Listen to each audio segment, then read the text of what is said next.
심의사의 살까 말까. 심의사의 살까 말까의 심의사입니다. 제가 1월 달에 올려드린 동영상에는 소규모 재개발, 그러니까 가로주택 정비사업의 조합원 지위 양도에 대한 부분을 곧 양도 금지한다는 규제가 들어갈 것이다. 결정이 되면 다시 말씀드린다고 한 거 보신 분들 계실 겁니다. 그렇습니다. 2022년 2월 9일 국토교통부에서는 8월 4일서부터 지휘권 양도 양수를 못한다고, 그러니까 조합원의 지휘권 양도 양수를 못한다고 발표를 했습니다. 대상은 조합설비 인가를 신청하는 소규모 재개발과 가로주택 정비사업인데 일정 기간 이상의 소유, 거주 기간을 채운 1가구 1주택자가 아니면 조합원 지위를 양도할 수 없는데 해당 기간은 시행령으로 정한다고 합니다.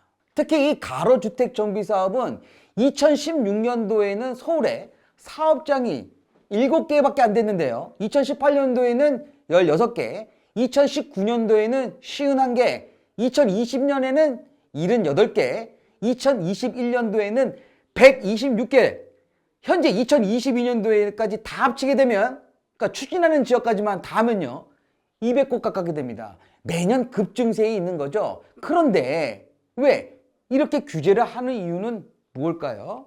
빠른 사업 기간입니다.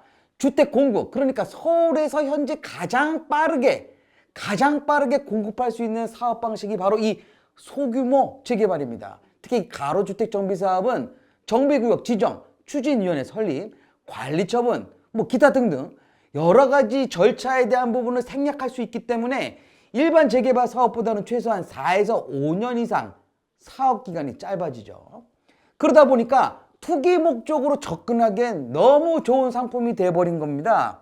소액으로 들어가죠. 수익 좋죠. 투자 기간도 짧죠. 그래서 투기 방지책을 하는 겁니다. 원래 재개발 같은 경우 조합원 지위 양도가 불가한 시점은 관리처분 인가 이후거든요.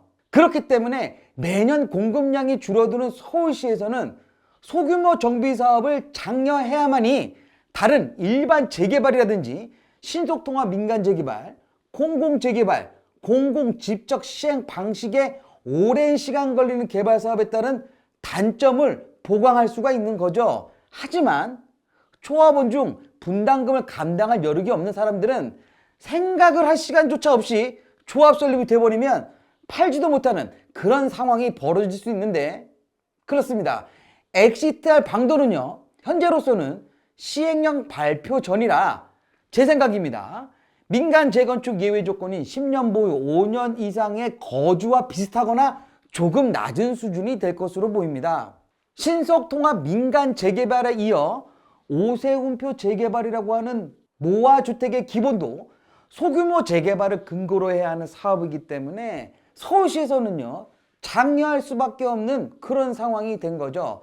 5년 동안 3만 가구를 모아주택으로 공급을 한다고 합니다. 그렇다면요 투자자 입장에서, 그렇습니다, 투자자 입장에서 생각해보면 조합 설립 후 조합원 지위 양도가 금지된다고 하면 조합 설립 전에 매수를 해야지, 그래야지만 입주권을 받을 수가 있는 거죠.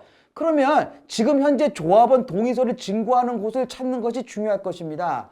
지금 조합원 동의서를 걷는 곳에 매수를 할 수 있으면 투자 목적이시거나 서울에 번듯한 아파트를 원하시는 분들, 청약통장 가점이 낮아서 서울의 아파트를 분양받을 생각을 못 하시는 분들, 또 대출 규제로 인해 새 아파트 구입을 꿈만 꾸시는 분들한테는 꼭 이 가로주택 정비사업 소규모 재개발에 관심을 가지셨으면 좋겠습니다.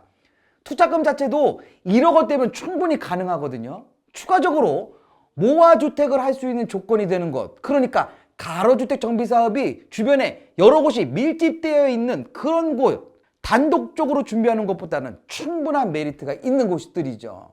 심의사 살까 말까, 조합원 동의서가 진구 중인 저층주거지, 그렇습니다. 저는 삽니다. 좋아요와 구독, 그리고 가로주택 정비사업에 소액 투자를 원하시는 분들은 바로 이 상단의 전화로 연락 주시면 감사하겠습니다. 이쪽인가요? 그렇습니다. 시청해 주셔서 감사합니다. 다음 시간에 뵙겠습니다.